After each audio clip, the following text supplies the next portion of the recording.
My name is Dimitra Kizlari, and I'm an investment manager at the National Lottery Heritage Fund in the UK.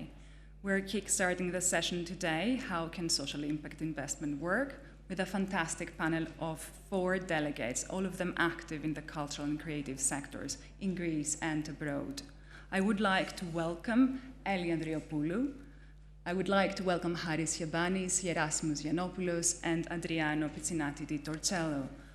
We have a busy schedule, a busy agenda today, so we'll read out the bios of our speakers and then we will swiftly move on to the questions.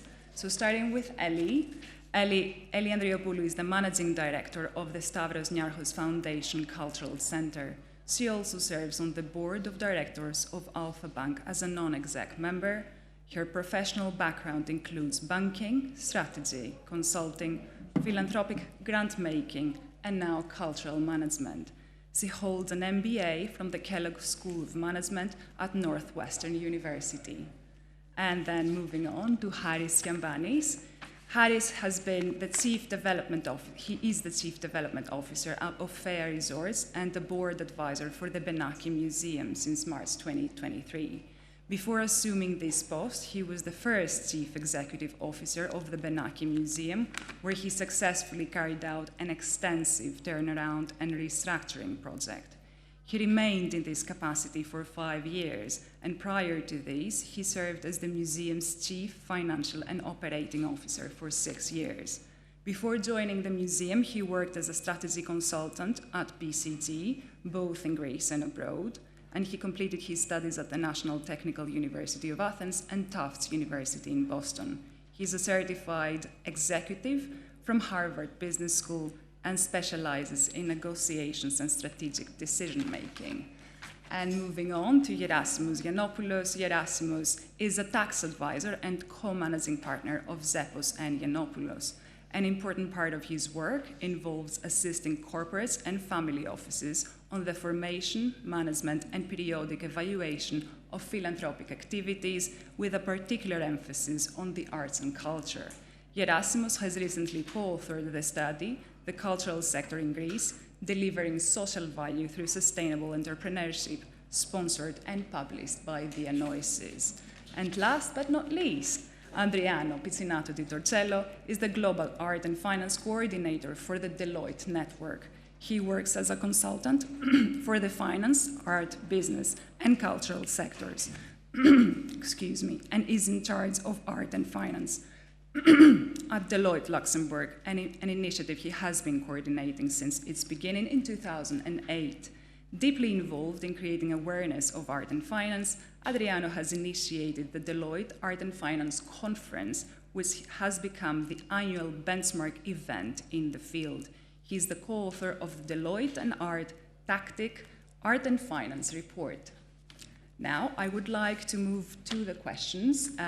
We have the very first one, which is about your personal experiences in this sector. So, Elly, I will start with you. Do you think that the current conditions are conducive for the development of alternative finance for the arts and culture? And what could be a good next step in your organization? Thank you, Dimitra. I think as a non-profit cultural organization, we're the sort of the sector that's further away from impact investment because it's hard for non-profits to show the financial return. So most of us are used to grants that don't expect a financial return. They expect, of course, the social impact. So to use the SNFCC, the Stavros Niarchos Foundation Cultural Center, as an example, it was created by the Stavros Niarchos Foundation. It was then donated to the Greek state. So we're completely state-owned. And if you look at our sources of revenue and income in general, what you see is that at least 50% is between the Greek state and the grants that we continue to receive from the foundation. No nonprofit cultural organization can actually make profit or even break even just from earned income and ticket revenue. So we do have some earned income like food and beverage and parking and rentals, but most of it is contributed income through EU funding, state funding, grants, and that income is something that you can't count on forever. It's very volatile. Revenue streams are a lot more predictable, both for the organization but also for potential investors, and we don't have that sort of smooth predictability in our revenues. So I think it's more of a challenge for cultural institutions, especially nonprofit, to attract impact investors. But on the other hand, I think it's completely necessary. So we need to find the models. We need to experiment and see how we can find ways to get impact investing into cultural organizations, because the way the world is evolving right now, culture is needed more than ever. We have polarization across the world. On any topic, it becomes polarized. We have mental health issues, and culture can be a key catalyst to improving society and addressing those social issues, which do have a very real financial impact in society. So we need to be able to make that link, and maybe we can talk a little bit later about what we can do as a cultural organization to attract that type of investment. Thank you, Elly. Haris, I would like to extend the same question to you. So, do you think that the current conditions are conducive for the development of alternative finance for the arts and culture? And from your position in the Benaki Museum, what do you think is a good next step? I have to admit that the current conditions are much better than they used to be like a decade ago. However, it's always about the benchmark. Who is the benchmark? If the benchmark is ourselves, yes, the conditions are much better. But if the benchmark is US or UK, we are still lagging behind. And in order to improve that, the process is always the same. Is the framework, is the homework, and then comes the investment. So about the framework, this is where the government needs to support. Yerassimos will elaborate more on that because he has done a specific study about that. But about the motivation, they should motivate and incentivize investors in order to support social impact investing. About the homework is about the organization. How prepared are you? How ready you are to accept those investments? And the case study of the Benaki is very specific. 10 years ago, Benaki had a motto, Save Benaki. Now, 10 years later, the motto is support the Benaki Endowment Fund for the next 100 years. But in order to reach to this second message, there is significant work behind that. Reorganization, cost rationalization, restructuring, change by 90% the board of trustees, implementations of systems like ERP and business intelligence systems that supported wiser and faster decisions, transparency. We have we'll have with PwC, but audited financial statements for the last 12 years in English and based on international financial reporting standards. And now, after all that, and obviously optimization of operational revenues like restaurants, shops outside the museum, and all of those, and now we're doing fundraising. We invite investors, which are the donors, to support the cause of the museum, and all of those, they are cause-relating, they're not random. We have adoptions, which means like 12% of Benaki employees are being adopted by an individual or a private company. And we have the case study of the Patrick Lee Fermor's house, which is a self-sustainable center for travel writers all over the world for 9 months in a year, and 3 months this house is being rented in order to be self-sustainable. And last but not least, because Yerassimos knows more about that, we're establishing the first endowment fund for the museum in Greece. Would you so before we move on to Yerassimos, would you like to elaborate a bit on the endowment? Because it's not something we are used to in Greece as a practice. That's not something we're looking into. It's all about the benchmark I mentioned. So the benchmark for us was the US museums and the UK museums. We knew that in order to subtract long-term investments from donors, we need to have something longer term than just an investment. But unfortunately, the framework in Greece and the legislation does not allow or does not have, let's say, the background to create this endowment in Greece. So we're planning to do this outside Greece. And hopefully, when we are ready, we'll bring it back. If I may Yes, just please. add, we're doing the same thing, and again, it has to be outside of Greece because the framework isn't available here. And another interesting point, which I'm sure you've seen too, is you talk to investors about an endowment fund, and it's not sexy enough, it's not interesting enough. No one wants to just give you money to keep in your bank account for the next 20 years. So then you tie it to initiatives with social impact. So you say public art fund, or some other initiative that you can tie into that. So we're a bit behind, but so it's all about how you're pitching that endowment to investors, exactly. so they become interested and attracted to that proposition. Yeah.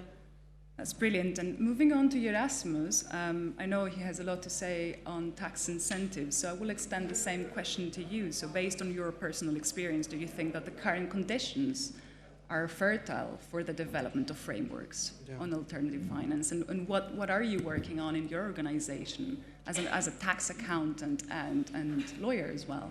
Actually, the organization and myself, we're just consuming, actually, art and crafts. But what is really interesting is to see how, private donors or corporates can help the entities such as the ones that you are pointing out, Laura, a sound lab, a design agency, a small architectural firm to leverage from the private sector. So, going on from Elly and Harry, what is really important is that, we need to develop those incentives that will allow private investors to become more active in the cultural and creative industries. We have a set of incentives in different fields which we could actually introduce in the sector. You may have heard about angel investors, for example, for startups. They are allowed to deduct from their net taxable income every year 300,000 for no more than 3 distinct investments. You may have heard about research and development expenditure. If a corporate spends, for example, 100 euros, Nikos, for research and development, they can actually deduct from their gross impact twice as much. So imagine if we were to use similar measures for a utility company that ends up spending, for example, 100 euros for contributing to the digital transformation of a public institution. This could have been treated a similar way. So it's not just research and development, but any expenditure focused on the creative and cultural activities. Or imagine if, for example, an angel investor, forget about startups and technology, and ends up investing funds at a private contemporary art gallery, a sound lab, or a design agency. And the deductible amount, say, is 150% of the expense of the funds. So if they are spending 100, but they can deduct from their gross income 150. And if decentralization comes into play, let's assume that if you buy the same services from an entity, from an agency, or you invest those amounts outside Athens and Thessaloniki, which, by the way, account for 75% of Greece's cultural creative output, 75%, so the rest of it being, all over, that this amount could be up to 200. So you invest 100, you buy services in the sector for 100, but you are able to deduct, 200. I mean, is this enough? No, it's not enough. We need to connect the corporate social responsibility with the cultural and creative industries. You may not know that if PPC, Public Power Corporation, ends up contributing, for example, 50,000 euros to the digital transformation of the National Gallery, this is not regarded as qualifying corporate social responsibility expenditure. We need to fix that. And last but not least, you'd be perhaps bored hearing me repeat this. The VAT rate, Andriano, on art sales. Greece made a significant step. We switched the rate from 24% to 13%. This is not enough. Imagine that the Belgians are charging 6, the French 5.5, the Cypriots 5, the Dutch 9, and I don't know about your government, but there is a commitment 7. to go down from 10 to 7. No, it's already 7. It's already 7. So, I mean, we're not competitive, and you would never be able to leverage and create a spillover effect to the whole industry, warehouses, shippers, insurance brokers, unless you allow this market to grow. It's a point that I think we need to be looking at again. Thank you, Yerassimos. But before we move on to Adriano, can I just ask, do you think that there is embedded knowledge outside the accounting family that you belong to on these matters? Are other people knowledgeable on tax incentives in the arts and culture? Because that's something that I was definitely not aware of, coming outside of the sector into investment. Tax incentives is not something that we regularly talk about. Yes and no. I mean, tax incentives could not by themselves, let's say, be a game changer. But if you manage to check, for example, how the initiatives of institutions like the Benaki or the Stavros Niarchos Foundation Cultural Center can develop by checking, for example, what is the treatment of a Greek private donor when he commits funds? I'm talking gifts. Do you know that 3 years ago, the amount of the gift that he could deduct from his annual income tax income, his or her, was only 5%. Now the amount is 40%. So 40% of the gift I'm giving can be offset against not my gross income, but from my tax dues, from the tax I'm paying. And this is 40%. Just out of curiosity, Greece is actually ranking 3rd in the world on that measure, after New Zealand and Canada, where the figure is 75 and 100% of the amount given. So there is a new elan on this, and we'll see how we fare. That's brilliant, thank you. And moving on to Adriano. Adriano, based on your experience in Deloitte the past few decades, do you think that the conditions are conducive for the development of frameworks to support alternative finance in the arts and culture? And what are you working on at Deloitte? So first of all, good morning to everyone, and thank you very much for having me. So Elena, Laura, thank you for suggesting my name. So first time for me to be in Delphi, wonderful city, great, and the weather, wow, top. So we'll come back. Now, coming back to art and finance and Deloitte and Dimitra, stop me if I'm too long, because I would like to explain a little bit what we do on the Deloitte side and what is art and finance, which is maybe not so obvious, because when we combine art and finance, you may just think about investment into art, which is far, far from the case. So what is art and finance for us? It's an ecosystem positioning where we cover mainly 3 sectors. First, the financial sector, mainly wealth management. Keep in mind that there is around 2 trillion of wealth allocated to art and collectible assets by ultra-high net worth individuals, meaning that there are opportunities as responsibilities for wealth managers to protect the wealth, to monetize it, to transfer it, philanthropic questions, and in some cases, investment. So you have probably heard about some project about investment in art, but what about social impact investment in art and culture? So let's come back to a second. The second pillar of our ecosystem is the visual art sector, where you have the artists, auction houses, galleries, so basically the business of art, so which is part of one of the creative sectors, because under the CCIs, you have many different sectors. The visual art sector is one of them. And the third pillar of our ecosystem is culture. So that's our ecosystem in art and finance. And interestingly enough, so on the culture side, lack of financing, lack of funding. So this is a discussion that goes around and around in Europe especially. So we need to think about new mechanism to fund culture and the importance of culture.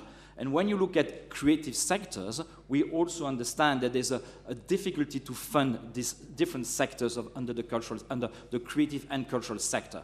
We, Deloitte, for example, we assist the European investment funds in Luxembourg that offer a guarantee fund to support loans to to creative and cultural institutions. So that's just to set the scene. So when I've been looking at this subject for now 16, 17 years, from 2019 we started to incorporate also social impact investment in our research. Now, if you go in our art and finance report, you can see that there's a dedicated section on social impact and culture and art. So this is really a topic that we see growing and growing in interest. So this is going to be a long-term effort to see more development of investment and social impact investment and culture, but I'm strongly positive. You know, I've been developing this for 16 years at Deloitte. I have to be resilient, so I think on the long term it's going to happen. But there are some missing blocks, and one of them is about measuring impact. And I have to say, so it would be better if one of my colleagues from Deloitte Italy would be there, because Deloitte Italy so really started to develop methodologies to measure impact on cultural projects. And just to give you 3 concrete cases, the first one, so they measure the econometric impact of the Colosseum. And for those that have not read the report, so you can have a look at it, it's on the website. So the Colosseum generate 1.4 billion in terms of economic GDP for Italy annually, and the social value of the Colosseum is estimated to 77 billion. So when you start to have numbers, you can start to think and strategize on that. They also did a social return investment calculation for projects in Torino, and so they identified that €1 invested generated 0.21 cents. So again, positive economic impact, positive social impact for that project. And also very interesting, when we did our conference at the Vatican 2 years ago, and they presented a new methodology to measure impact of cultural projects that combine, in fact, 2 types of metrics.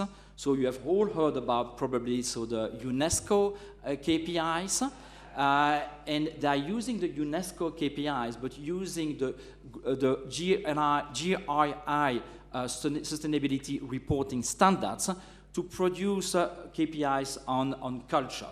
And for example, so they did the measurement of Parma, cultural city, and they used that metrics to measure that. And to finish on that point, no, maybe I can continue along, but I will stop at one point. Yeah. But to continue on that, also in Italy, so my colleagues are working with Arte Generali and with Pavia University to try to understand, so what is the kind of awareness on the measurement of impact of culture.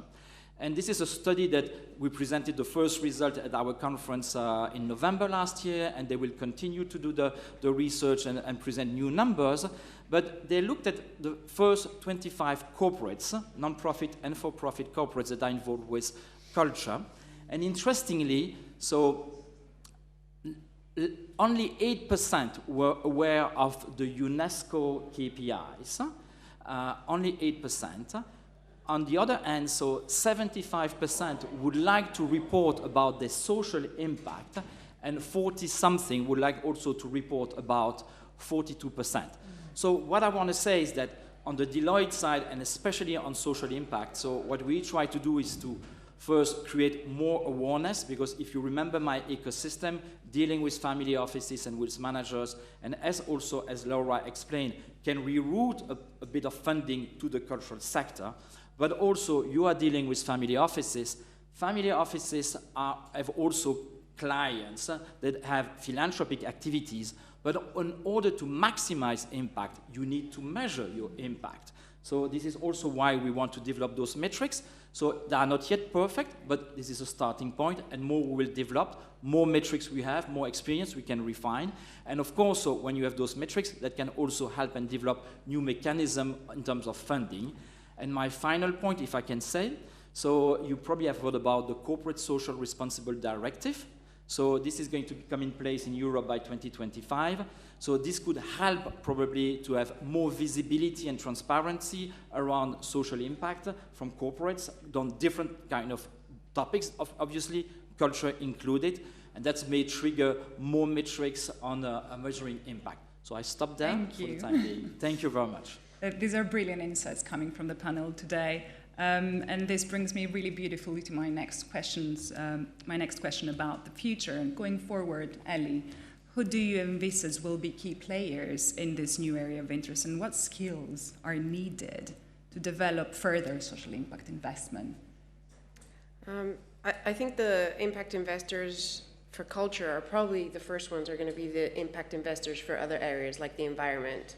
So we've seen green bonds, we've seen other types of investment in the environmental space, and I think those are going to be the first, like foundations, family offices, sort of the usual suspects that would also consider impact investment in culture. But what we need to do, and I'll follow up on Adriano's point, is create the metrics. And I think the ESG frameworks and CSRD and all that are a great opportunity right now in two ways. First of all, ESG provides the methodology. And what we've seen from for-profit institutions is they've really worked on the E part, the environment and reporting on environment. They worked on the governance part, but then when we look into social and the social impact and the metrics that they're including in their reports, there's not much there. So that's an opportunity for cultural institutions, if they're able to measure the social return on investment that was just mentioned, then they could also find funders, corporations, family offices that can neatly fill in the S gap in their ESG goals. So that's the one aspect. And the other aspect of ESG is it does provide the framework. It does provide the types of metrics that we can then apply to cultural institutions. And in the past, we've done impact studies with BCG, and we also measured our contribution to the GDP and our contribution to tax incomes, but also our social impact, our environmental impact. Now what we're trying to do, and we're actually working with Deloitte Greece to do that, is to develop the metric of social return on investment. We are very accustomed, I think, all cultural institutions, in measuring impact in terms of number of beneficiaries. Maybe we'll take that one step further and talk about satisfaction. So we have, for example, 80,000 students that come through our school programs every year, and we know that their teachers' NPS, Net Promoter Score, is at 93. But that's where it stops on that, in the sense that we don't know what social change we're achieving through these programs. One example that we've developed further is the Women's of the World Festival. We actually finished our second one 3 days ago. And this is a really big festival about gender equality. So in addition to measuring how many people came through and participated, so we had 5,900 participants, we know they were satisfied, but what we also do is we send out a questionnaire about the knowledge on the topic, about their attitudes on the topic, about their willingness to be activists on the topic. That's where you measure the social change that came out of this festival, and that's something that we want to expand in more of our activities in order to give the investors the metrics that they need and the transparency that they need to feel comfortable. And just one note on infrastructure and framework, on Yerassimos' point, we're very fortunate because we operate under our own law, and our law, which was actually written by Yerassimos and his team, has tremendous tax benefits for the SNFCC. So anyone who gives money to us can have these benefits. These could be further expanded. What we would need from the state as a state-owned organization is de-risking the investment. So if they were able to come in as a guarantor, I think that would make investors that are not that familiar with cultural investing to have a better understanding, actually less fear about the risk that they're undertaking in an industry that they're not familiar with. Thank you. Sorry, one last point. The last point was about skills. Exactly. So the people you talk to, do you think that there is awareness in the environment about these discussions we're having here today?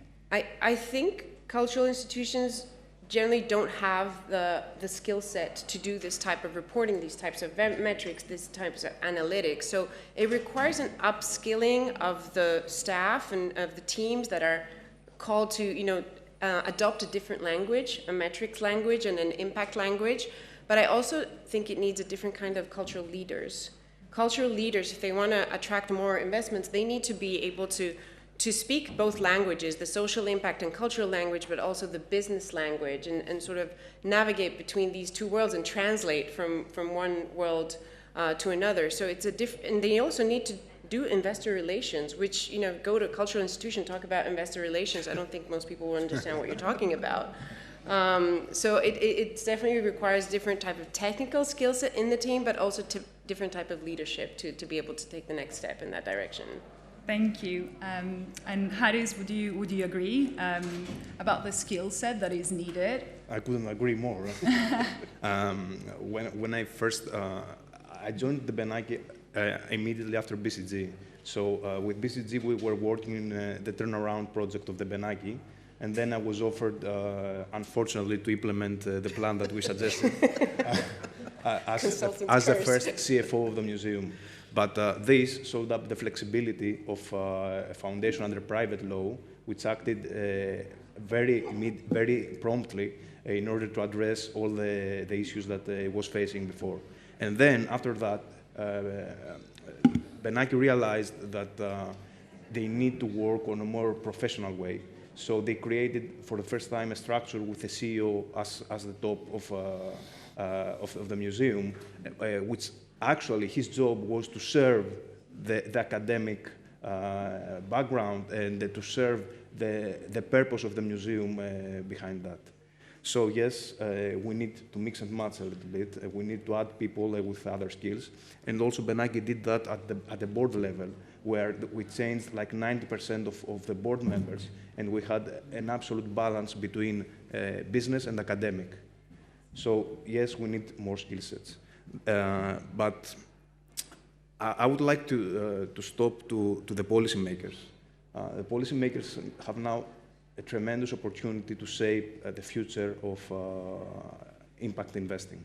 And this is not mandated not only by the hectic times we are living on, but mostly by the younger generations, which are the next chapter of life's investors, let's say, who are more sensitive and more, let's say, concerned about ESG than ever, and definitely much more than we used to be in the past. And in my point of view, this is a two-way approach. It's also a bottom-up but then the top-down. When I'm saying a bottom-up, a bottom-up should start from the education, so where schools and universities should take an active part of it, should cultivate a culture of social impact investing, and not only by adding a curriculum in their classes, but working as leading examples for their students.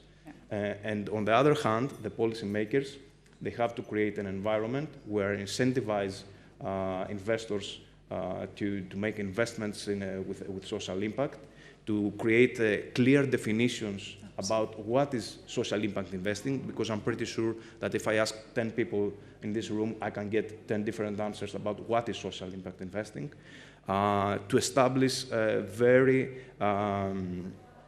concrete criteria about which organization is being eligible to be considered as a social impact investing, can receive social impact investment. And obviously, to get to the next level, we see that, for example, in US non-profit institutions, they can issue tax-exempt bonds. We know that the MoMA and the Metropolitan Museum, they are getting approximately in a capital campaign of 300 million from JP Morgan with tax-exempt bonds. This could not be. So it's a different world. It's a different world. We need to have conversations about.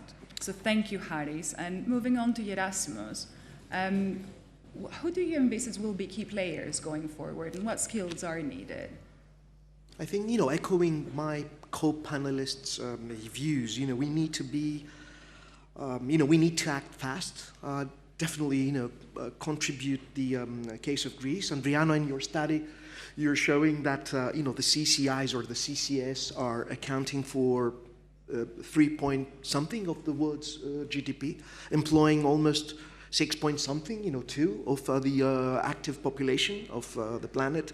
We're half from there, half, if, the figures are correctly. So it's not by surprise that the Greek Ministry of Finance has set a very ambitious target to boost, for example, the participation of the cultural economy in our GDP by 25%. And how do we do that? The big bet for Greece is how do we leverage, how do we manage to absorb the part of funding that we have secured from the Recovery and Resilience Fund, let alone the leveraging private investments for which I was talking before.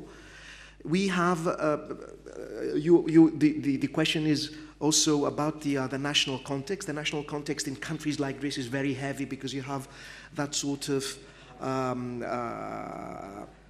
squeeze between the cultural heritage and contemporary culture. Let's assume that 168 million out of those funding is dedicated to contemporary culture. We definitely need to help the cultural institutions to improve how they measure their performance and their impact. If we fail to do so, we won't be able to attract funding from private institutions. You all know that the CCIs, the cultural creative industry, is not a priority for social impact investment. They are really totally absent from investment strategies developed by banks, wealth managers. And I'm just closing with an example. One of Greece's first ever platforms for dedicated to impact investment, perhaps you've heard the name, is Investment for Purpose, which was created by Marcos Komundouros and Anne Newhouse about 2 years ago.